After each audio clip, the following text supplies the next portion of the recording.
आप कह रहे हैं भगवान राम के निमंत्रण को ठुकराया, ये वजह है बड़ी कांग्रेस के आने की। दिग्विजय सिंह कह रहे हैं जिन्हें धंधा और दलाली करनी है वो सब आ रहे हैं। इसका मतलब कांग्रेस ये मान ले, दिग्विजय सिंह जी ये मान ले कि उनने पहले दलाल पाले हुए थे, वो ये धंधा करने वाले पाले हुए थे। भाई हमने तो कांग्रेस के लोगों को लिया, कांग्रेस में अच्छे लोगों को लिया। कांग्रेस यही तो कहती है कि ईडी है, तमाम आपके पास एजेंसी, जिसके चलते सब आ रहे हैं। ये कांग्रेस की अपनी चाल रही है। कांग्रेस करती थी आपातकाल लगाने का, पाप किसने किया? कांग्रेस ने किया। भाजपा की माने तो भारतीय राजनीति में दो परिवार ऐसे हैं जो यादव भी हैं और जिनके चश्मों चिराग चांदी की चम्मच के सहारे न केवल मुख्यमंत्री बनना चाहते हैं बल्कि पार्टी भी चला रहे हैं। लेकिन बीजेपी के मुताबिक उनके पास वो शख्स है जो अपने कर्मों के सहारे मध्य प्रदेश, जो देश का हृदय कहा जाता है, उसमें जनता का मन मोह रहा है। हम बात कर रहे हैं मध्य प्रदेश के मुख्यमंत्री डॉक्टर मोहन यादव की। हमारे साथ है सर, इंडिया टीवी पे बहुत बहुत स्वागत है। अब मैंने वैसे बीच काम में आपको डिस्टर्ब किया है। तगड़ा दारोमदार है आपके ऊपर इस वक्त पूरा, उन 28 सीटों को भी बचाने का और एक वापस लाने का। मुझे इस बात की प्रसन्नता है कि माननीय मोदी जी के नेतृत्व में पूरा देश भाजपामय हो गया है। पूरे मध्य प्रदेश में माननीय मोदी जी की एक तरह से लहर चल रही है। कदम कदम पे, गांव-गांव, जिले-जिले में हर जगह मोदीमय वातावरण है और हम निश्चित रूप से अपनी सभी सीट जीतने की तरफ बढ़ रहे हैं। मेरा इंट्रो तो आपने सुन ही लिया होगा। मैंने बताया कि दो परिवार ऐसे भी हैं जो चांदी की चम्मच लेकर पैदा हुए हैं, बिहार और उत्तर प्रदेश, जो बीजेपी कहती है। तो आपको लगता है कि आप कहते भी हो कि बीजेपी एक ऐसी पार्टी है जो कार्यकर्ताओं को फर्श से अर्श तक ले जाती है? ये तो कहती नहीं, करके दिखाती है। ये माननीय मोदी जी और माननीय अमित शाह जी, माननीय जेपी नड्डा जी के भाजपा की समय वाली पार्टी है, जिन्होंने इस कीर्तिमान को बनाए रखा कि लोकतंत्र में हर किसी व्यक्ति को किसी भी वक्त किसी भी पद तक पहुंचने का अधिकार है और उनको पहुंचा के बताया है। मैं स्वयं उदाहरण हूँ। मेरे परिवार में कोई सांसद विधायक नहीं है, लेकिन उसके बजाय मैं अपने कर्मों से, अपने काम से पार्टी में लगातार काम करते करते आया हूँ। तो मुझे इस बात का संतोष है कि पार्टी ने पहले मुझे शिक्षा मंत्री भी बनाया और अभी मुख्यमंत्री बनाया। चौथी पंक्ति पे थे आप, पहले से मालूम था क्या कि वो डॉक्टर? वो पुरानी बात हो गई, लेकिन ये बात सही कि आज के दौर में मुझे इस बात का संतोष है कि लगभग 3.5 माह से ज्यादा का समय हुआ है। हमने सभी प्रकार के चुनौती वाले कामों में सरकार की एक समझ बनाई, एक साख बनाई और खास करके चुनाव भी मध्याह्न की तरफ पहुंच गया हमारा अपना, क्योंकि हमारे यहाँ 4 चरण में चुनाव संपन्न हो जाएंगे। 2 चरण के अभी फॉर्म भरे जा चुके हैं और इसी माह उनके निर्वाचन हो जाएंगे, जब तक दूसरे के फॉर्म भरे जाएंगे। ये लॉ एंड ऑर्डर का मसला हो, विकास के मामले हो, परस्पर एक दूसरे के बीच में मध्य प्रदेश की भाईचारे की पहचान है, सभी चीजों को मेंटेन करते हुए हमने अपने राज्य के अंदर नक्सलवाद के ऊपर भी कड़ी कार्रवाई की। आज की स्थिति में बालाघाट में लगभग 43 लाख के नक्सलियों को इनकाउंटर किया है। कई सारे ऐसे मसले जिसपे खास करके भौगोलिक दृष्टि से मध्य प्रदेश बहुत बड़ा है, तो हमने अपनी इंटर स्टेट एविएशन पॉलिसी के अंतर्गत एयर टैक्सी चालू कर रहे हैं, एयर एम्बुलेंस चालू कर रहे हैं, हेली सर्विस चालू कर रहे हैं। इसी प्रकार से डिजी लॉकर युवाओं के लिए सभी डॉक्यूमेंट्स को वो अपने सुरक्षित रखे और एक मोबाइल के माध्यम से अपने दस्तावेजों का परीक्षण करा दे। कई सारे निर्णय किए जिसके माध्यम से जनता के मन पे अपील पहुंची है कि मध्य प्रदेश भाजपा की सरकार विकास परक, नवाचार करने वाली और जनता के दिलों को एक तरह से दिलों पे वो एक छाप छोड़ने वाली सरकार। तो आपको नहीं लगता, मतलब राजनीतिक विश्लेषक तो कहते हैं कि आपको मुख्यमंत्री बनाकर प्रधानमंत्री मोदी जी ने एक तीर से कई शिकार किए हैं। ये जो तीर उत्तर प्रदेश भी गया, ये तीर बिहार भी गया। आपको एक तरीके से देखें तो अब आपको वहां पर ब्रांड बनाकर भेजा जा रहा है, आप जा भी रहे हैं लगातार, तो यादव वोटर्स तो फर्क पड़ रहा है। देखिए, ये जिसकी जैसी दृष्टि वैसी सृष्टि, क्योंकि कांग्रेस और विपक्षी दलों ने इसी तरह से काम किया कि वो जातियों में लोगों को बांट के देखते हैं। उनकी योग्यता, उनकी कर्मठता, पार्टी की निष्ठा, पार्टी की कार्यपद्धति इनकी किसी की है नहीं। ये दुर्भाग्य के साथ कहना पड़ेगा।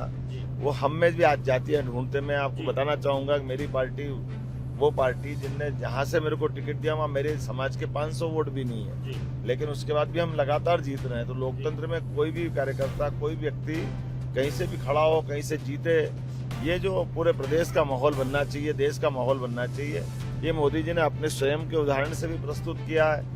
जब वो गुजरात से आकर बनारस में चुनाव लड़के 2-2 बार उन्होंने दिखाया है कि अगर उत्तर प्रदेश जैसे बड़े राज्य में भी आकर के वो चुनाव लड़के जीत सकते हैं, तो इसी प्रकार से कोई भी व्यक्ति किसी प्रकार का भी हो, उसको हर जगह मौका मिल सकता है। लेकिन ये मैसेज गया तो ना अखिलेश यादव और बिहार में तेजस्वी यादव उनके कार्यकर्ताओं को कि सिर्फ एक ही परिवार से नहीं है, एक आम कार्यकर्ता भी, ये मैसेज तो दिया गया है।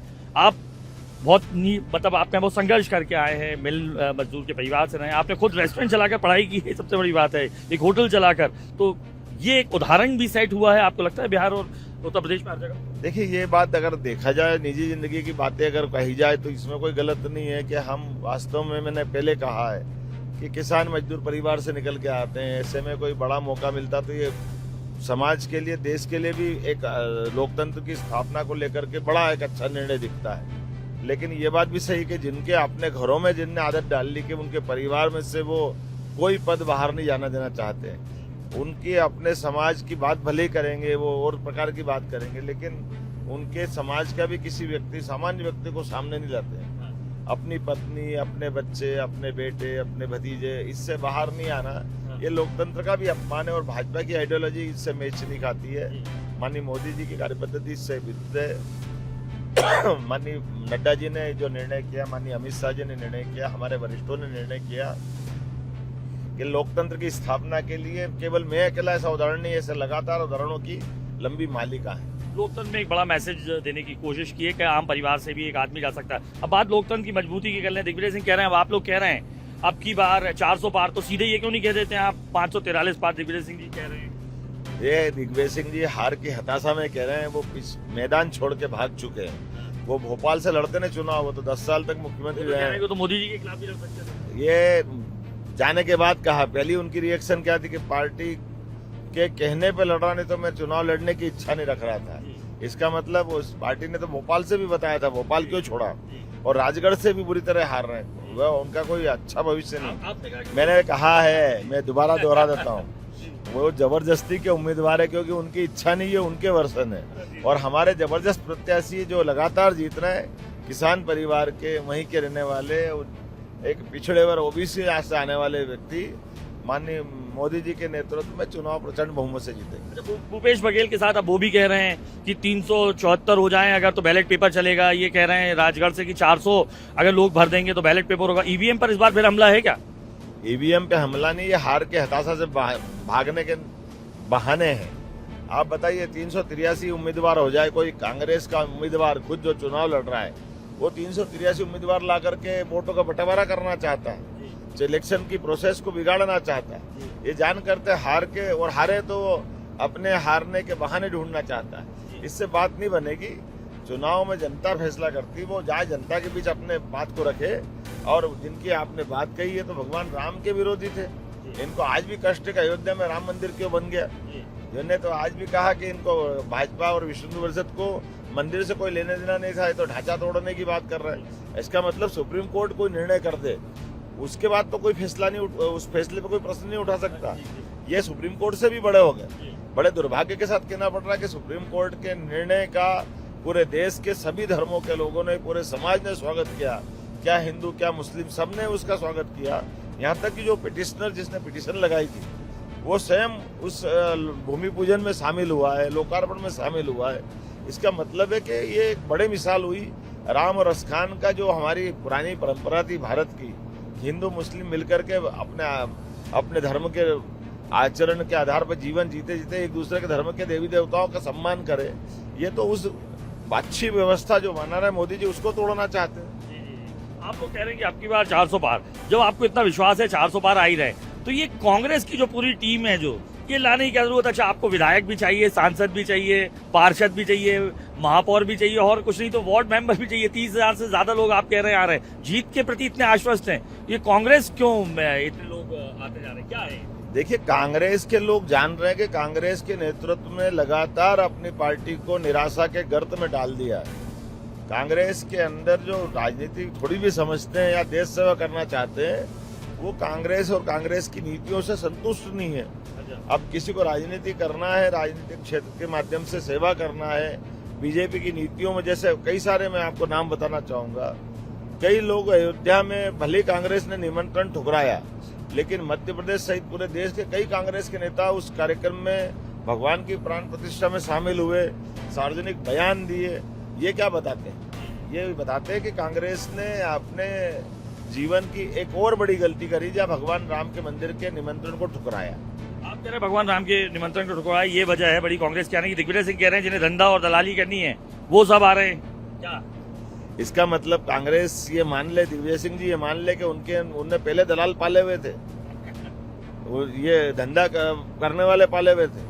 भाई हमने तो कांग्रेस के लोगों को लिया, कांग्रेस में अच्छे लोगों को लिया, तो इसका मतलब सारे लोग कांग्रेस में इसी प्रकार के। कितने लोग आ गए अगर मैं कहूँ तो? ये तो 30-35 हजार लोग आ गए और हजारों लोग आने के लिए तैयार हैं। अब बस कहीं होगा, थांबा बस नहीं। देखिए हमारी प्रदेश की 8.5 करोड़ की आबादी है और प्रदेश की आबादी में कांग्रेस एक मेजर रोल अदा करती थी, बड़े पैमाने पे उसका एक पुराना रिकॉर्ड था।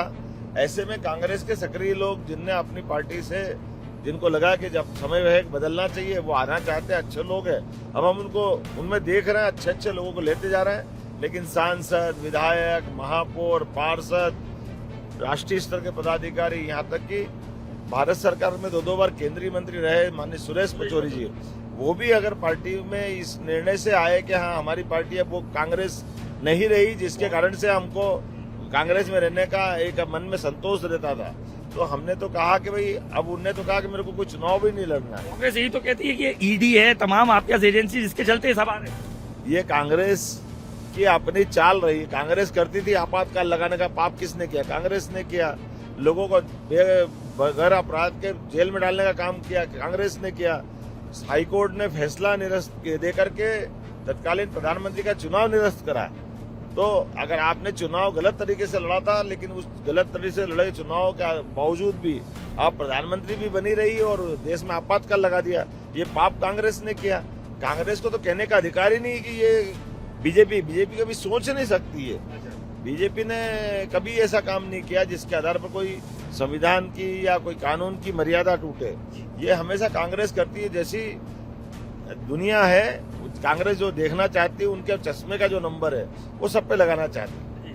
अब हम बात कांग्रेस के एक और चश्मे की कर लेते हैं, जहां गढ़ कहा जाता है, अगर कहें हम छिंदवाड़ा की। छिंदवाड़ा कमलनाथ का गढ़, एक भविष्यवाणी तो मैं भी कह सकता हूं कि जीतेगा वहां से कमल ही। अब वो भाजपा का होगा या कांग्रेस का, ये क्या है, कौन सा कमल जीत रहा? देखिए, जीतेगा कमल आपने कहा, और जीतेगा कमल का फूल जो हमारा राष्ट्रीय चुनाव चिन्ह भाजपा का है। मैं अपने लिए कह सकता हूं कि कांग्रेस ने, जैसे मैंने पहले भी कहा था कि कांग्रेस तो छोड़ो, कमलनाथ जी ने वहाँ बहुत गड़बड़ की है, और वो कांग्रेस का या कमलनाथ जी का गढ़ नहीं है, गड़बड़ है। और वो जवानी दे दी अपनी। नहीं, अरे जवानी क्या दे दी, जवान से बदल गए। दीपक सक्सेना जी से विधानसभा की सीट खाली कराई, उनको लोकसभा लड़ाने की बात थी, लोकसभा नहीं लड़ाई। कई सारे झूठ बोल करके उन्हें सरकार चलाते रही, जब भी मौका पड़ा वो आए, वो नहीं आए तो उनका बेटा आ जाए, उनकी पत्नी आ जाए। ये लोकतंत्र में राजशाही नहीं चलेगी। और 45 साल के बाद भी अगर कमलनाथ जी कह रहे हैं कि मैं छिंदवाड़ा का विकास करना चाहता हूँ, इसका मतलब छिंदवाड़ा का विकास उन्होंने किया नहीं है। भाजपा के विकास से लोग सहमत है और इसी कारण से बड़ी संख्या में छिंदवाड़ा मॉडल की बड़ी बात होती है। छिंदवाड़ा मॉडल इसीलिए तो कह रहा हूँ, छिंदवाड़ा मॉडल भाजपा का हो गया है। अब उनसे क्यों घबरा रहा हो? भाजपा में अपने तरीके हैं, पूरे प्रदेश में सबका साथ, सबका विकास, सबका विश्वास, सबका प्रयास, तो वो दिखाई दे रहा। जनता हमारे साथ जुड़ना चाहती है। अगर आपका इतना ही कॉन्फिडेंस है तो आप हर मंच पर क्यों रो रहे? रोते वही है जो डरते अंदर से, कायर है।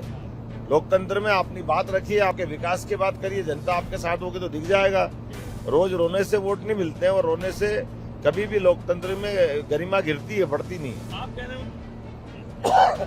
रहे हैं उन्होंने गड़बड़ की है, लेकिन जिनको आप कह रहे हैं गड़बड़ की है वही आ रहे थे बीजेपी में, बकायदा बातचीत चल रही थी, झंडा भी बदल दिया था। क्या वजह क्या रही, आते आते रुक गए?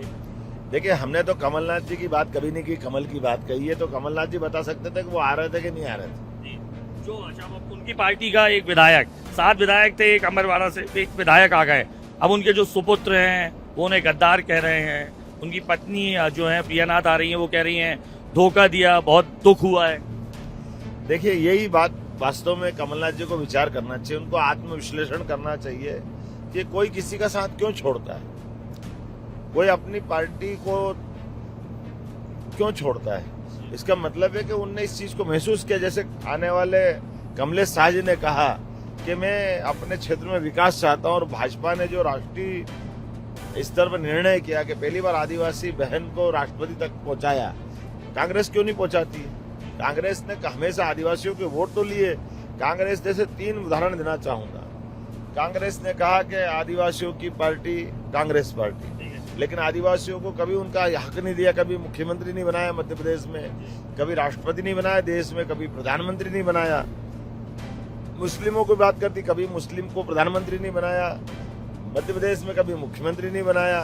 और तो और देश की आजादी के समय कांग्रेस तो थी और कोई था नहीं, लेकिन देश का बंटवारे का पाप अगर किसी ने किया है तो कांग्रेस ने किया। कांग्रेस के समय भारत पाकिस्तान के 2 हिस्से हुए, भाजपा नहीं थी, जनसंघ नहीं था। अब कांग्रेस उससे लगा के आज तक मुस्लिमों के लिए कभी इस प्रकार के निर्णय नहीं करती जिससे मुस्लिम समाज में हिंदू मुस्लिम एकता का उदाहरण स्थापित हो। कांग्रेस ने हमेशा राम मंदिर का मुद्दा उठा करके हिंदू मुस्लिम को लड़ाने का प्रयास किया। सुप्रीम कोर्ट ने 3 तलाक का फैसले का निर्णय कर दिया, ये मुस्लिम बहनों की जिंदगी बदलने वाला था। कांग्रेस ने आगे बढ़कर के अपनी सरकार की मेजोरिटी का दुरुपयोग करते हुए 3 तलाक के सुप्रीम कोर्ट के दिए निर्णय को बदल दिया। तो ये कांग्रेस ने मुस्लिम समाज के साथ अन्याय किया है। कांग्रेस ने देश के अंदर सुशासन की स्थापना के लिए कोई काम ही नहीं किए, केवल लोगों को लड़ाते रहिए, सरकार बनाते रहिए, झूठ बोलते गरीबी दूर कर देंगे, लेकिन खुद ने कहा कि मैं 1 रुपया भेजता हूँ लेकिन 15 पैसा नीचे पहुंचता है। कांग्रेस क्या कर रही? कांग्रेस ना गरीब के लिए कर रही, ना किसान सम्मान निधि सबसे पहले प्रधानमंत्री ने चालू की। कांग्रेस चालू कर सकती थी, कांग्रेस ने चालू नहीं की। हमारी नर्मदा वैली से लेकर सभी नदी जोड़ो अभियान से लेकर के मध्य प्रदेश में आज एग्रीकल्चर ग्रोथ रेट 25% से ऊपर चली गई। यह का कांग्रेस के पूर्ववर्ती मुख्यमंत्री कमलनाथ जी और उसके पहले वाले दिग्विजय सिंह जी, इनने हंसी उड़ाई थी इस बात की कि नर्मदा का पानी कभी खेतों में नहीं आ सकता है। कैसे आ गया साहब? अभी क्यों आपने बांध नहीं बनाए? क्यों आप लड़ाते रहे सबको? आज नदी जोड़ो अभियान का केन बेतवा लिंक योजना का एक नया चरण हम चालू कर रहे हैं। माननीय मोदी जी के ही नेतृत्व में ये MOU हुआ है, और माननीय मोदी जी के नेतृत्व में चंबल, कालीसिंध, पार्वती जो राजस्थान और मध्य प्रदेश दोनों के हमारे पश्चिमी मध्य प्रदेश में एक बहुत बड़ा रोल अदा करेगी। एक तरह से ये विकास के मामलों को से कांग्रेस को कोई लेना देना नहीं। कांग्रेस अपनी येन केन प्रकार सत्ता बनाती है और लोगों को लड़ाती है और सत्ता बनाए रखने का अपने हथकंडे चलाती रहती है। आपने कहा कि कांग्रेस बंटवारा किया कांग्रेस ने, तो क्या कांग्रेस का ही बंटवारा करना है? जबकि आपका कैडर बीजेपी देखिए चाल चेहरे के लिए मानी जाती है, एक अलग विचारधारा की पार्टी थी। अब आपको नहीं लग रहा आपसे जो विपरीत विचारधारा के लोग थे वो लोग आ रहे हैं जिससे कैडर नाराज हो रहा है? आपके एक मंत्री कहते हैं कि बीजेपी के पास अलग अलग कचरे के डब्बे रखे हुए हैं। एक गोपाल भार्गव जी कहते हैं कि ये ऐसे कांग्रेस से आना कि टप करके गिर रहे हैं लोग। देखिए आप उनके नहीं, हमारा ये देखो, ये मूल बात क्या है कांग्रेस का अगर नुकसान हुआ तो कांग्रेस के कारण से नुकसान हुआ। कांग्रेस ने केवल राजनीतिक दल की एक विंग बना के काम चलाया और एक ऐसे परिवार को आगे कर दिया जिनकी जड़ों से जुड़ने का, समाज के साथ खड़े होने का, गरीब, किसान, युवाओं के साथ का कोई अनुभव नहीं। इसका दुष्परिणाम कांग्रेस को भी भुगतना पड़ रहा है। उसके उल्टे भाजपा ने अपनी निर्मल गंगा की धारा की तरह पार्टी बना रखी है, तो इसमें नए कार्यकर्ताओं की आमद भी आती है, नए प्रकार के विचारों का भी स्वागत होता है। और सबसे बड़ी बात कि हमारे यहाँ कार्यकर्ताओं को गढ़ने का एक तंत्र है, हमारी अपनी समझ को बनाने का एक तंत्र, एक आइडियोलॉजी है। उस आइडियोलॉजी में इतना बड़ा हाजमा है, वो सबको समाविष्ट कर लेती है, किसी को कोई परेशानी नहीं आती है। राहुल गांधी जी कह रहे हैं आप लोग प्लेइंग फील्ड नहीं दे रहे हैं खेलने के लिए। अगर राजनीतिक क्रिकेट है अगर ये, तो खेलने के लिए फील्ड नहीं दे रहे हैं, ईडी का इस्तेमाल कर रहे हैं कि खाता फ्रीज कर लिया, अब 2 रुपए भी नहीं है पार्टी चलाने के लिए। देखिए कितने दुर्भाग्य के साथ कहना पड़ रहा है कि एक इतनी पार्टी, वो कहते 125 साल पुरानी पार्टी है, लेकिन कितनी सामान्य बात कि इनकम टैक्स के लिए आज 5-6 साल से वो ठीक से रिटर्न नहीं भर पा रहे हैं। तो रिटर्न क्यों नहीं भर रहे हो भाई? रिटर्न के बाद नोटिस जा रहा है, नोटिस पे नोटिस जा रहा है, वो नोटिस का जवाब नहीं दे रहे। आप कहाँ से चंदा लाए थे, कहाँ खर्चा किया, किससे चंदा लाए, जब आप कोई हिसाब नहीं दोगे तो स्वाभाविक रूप इनकम टैक्स डिपार्टमेंट नोटिस देगा, पेनल्टी लगाएगा। अब ना नोटिस का जवाब दे रहे हो, ना पेनल्टी भर रहे हो, तो स्वाभाविक रूप से वो अकाउंट सीज करेंगे, बल्कि इसके बजाय कोर्ट में भी जाएंगे। और ये 1-2 दिन का नहीं है, ये 4-5 साल से चल रहा है। आप परवाह नहीं करो, आपको संबंध पे संबंध मिल रहा है, लेकिन आप कानून से अपने आप को ऊपर मानते हो। आप ना इनकम टैक्स डिपार्टमेंट को समझते हो, ना कोर्ट कचहरी को समझते हो, ना आपका सामान्य व्यवहार इस प्रकार का होता। आपकी भाषा शैली भी ऐसी है कि सुप्रीम कोर्ट ने माननीय मोदी जी के खिलाफ आपने जो टिप्पणियां की थी, आपने सार्वजनिक माफी मांग करके बच करके आए, उसके बाद भी सुधरते नहीं हो। तो किसी ने ये सही टिप्पणी की है, असली में बड़ी गलती सोनिया जी ने कर दी है। अच्छा।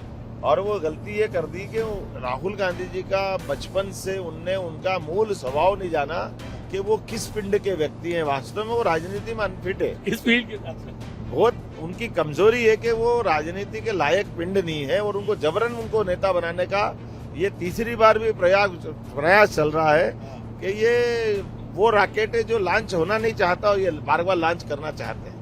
तो एक रॉकेट जो IRS था, चलो आपने इन्हें कहा कि इनको तो गलत पहचाने, लेकिन एक IRS इंडियन रेवेन्यू सर्विसेज में रहे, दिल्ली के मुख्यमंत्री रहे, पंजाब में भी सरकार है, अब उनका भी कहना है इंडी गठबंधन से लेके सब आपने उनको भी जेल में बंद कर दिया। तो आप किसी को खेलना ही नहीं दे रहे हो, अकेला खेलना चाह रहे हो फील्ड में। आपने क्या कहा कि वो IRS का इनकम टैक्स के पता नहीं कितने विभागों में, देखिए अब सामान्य बात नहीं मालूम है, जितने झूठ बोलते बोलते उनने अपनी सरकार बनी, वो तो उस पार्टी के लगातार समाग रहे जिनने कहा था कि हम लोकपाल बिल लाएंगे, सारे भ्रष्टाचार के खिलाफ लड़ाई लड़ने वाली बात करती थी। फिर वो कहाँ गई बात लड़ाई की, लोकपाल कहाँ गया?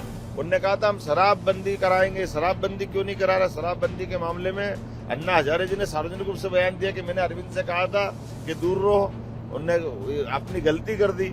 अब इससे बड़ा प्रमाण क्या चाहिए? और तो और जिनके लिए ये सब बातें जुमला है, जिस जुमले के आधार पर वो झूठ बोलते हैं, उन्होंने कहा मैं सुरक्षा नहीं लूंगा, सुरक्षा ली, मैं मकान सरकारी बड़ा बंगला नहीं लूंगा, बड़ा बंगला ले लिया, मैं लवाजमा नहीं निकालूंगा, लवाजमा निकाल दिया। उनने एक के बाद एक झूठ बोलते बोलते झूठ की परम इंतहा कर दी। एक नहीं, दो नहीं, पिछले 1 साल से 9 से ज्यादा संबंध उनको मिले। 2 मंत्री उनके जेल गए, उन्होंने कहा था कि जरा भी किसी पर आरोप लगा मैं तुरंत जेल भेजूंगा। अरे जेल भेजने की बात तो दूर है, उनके 2 मंत्रियों के लिए वो हाईकोर्ट से लेकर सुप्रीम कोर्ट तक कहाँ नहीं गए, लेकिन इतने ठोस प्रमाण है कि सुप्रीम कोर्ट हाईकोर्ट ने उनकी बेल नहीं दी। उनके 21 नेता जेल में गए, उनने उनको बेल पे लाने का प्रयास कर लिया। आप स्वयं ने पैरवी करके देख ली, स्वयं के मुकदमे लगा के देख लिया। अब 9 महीने तक आप संबंध का पालन नहीं करोगे, और आप कह रहे चुनाव आया तो बंद कर दिया। चुनाव वाले दिन कोई पहला संबंध नहीं गया उनका। और इतने प्रमाण है कि ये तो बड़ा दुर्भाग्य है।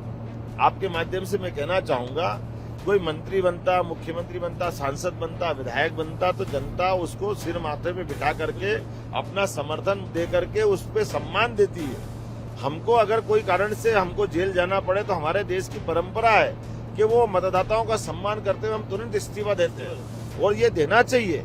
ये तो मतलब किस मिट्टी के बने पद से कितने ये पदलोलुप है कि मुख्यमंत्री बनने के बाद भी अगर इस्तीफा नहीं दे रहे तो ये दिल्ली की आम जनता के वोटर का भी अपमान कर रहे हैं, संविधान का भी अपमान कर रहे हैं, और एक बहुत गलत मिसाल पैदा कर रहे हैं। लेकिन उनको तो अपनी कार्यकर्ताओं पे भरोसा नहीं, अपने अरे कोई भी विधायक मंत्री बन सकता, मुख्यमंत्री बन सकता, वो जिन पर जोड़ा उनमें किसी को बना देते। उनने लगातार अपनी पत्नी को आगे किया, इसका मतलब अपने लोगों पे भरोसा भी नहीं, और अपनी पत्नी पे भी भरोसा नहीं। पत्नी को बना दो भाई, बनाना ही आपको है तो क्या बिना पत्नी विधायक दल की नेता बने आप पार्टी के विधायक दल की बैठक ले रही है, इससे बड़ा दुर्भाग्य क्या होगा? उन्होंने कहा मैं जेल से सरकार चलाऊंगा। कोई राजा महाराजा हो आप? अरे भैया, आप जनता के वोट से चुने हुए मात्र मुख्यमंत्री हो, और मुख्यमंत्री को अगर कोर्ट ने जेल में भेजने का आदेश दिया है, आपने स्वयं ने पैरवी करके देख लिया। आपने इस लोकल कोर्ट से लेके किस कोर्ट तक नहीं गए, सबने आपको अगर मदद नहीं की तो आपको तुरंत इस्तीफा देना चाहिए। और जनता के बीच में हमारे उदाहरण ऐसे हैं, माननीय लालकृष्ण आडवाणी का उदाहरण है, जिनकी डायरी में नाम केवल एल के लिखा था, उन्होंने सभी पदों से इस्तीफा दिया, राष्ट्रीय अध्यक्ष से इस्तीफा दिया, सांसदी से इस्तीफा दिया, और जब तक कहा कि मैं अगर निर्दोष सिद्ध नहीं हुआ कोर्ट से तब तक सार्वजनिक जीवन में नहीं हुआ। लालकृष्ण आडवाणी के पहले लाल बहादुर शास्त्री जी का उदाहरण है, कितने उदाहरण भरे पड़े।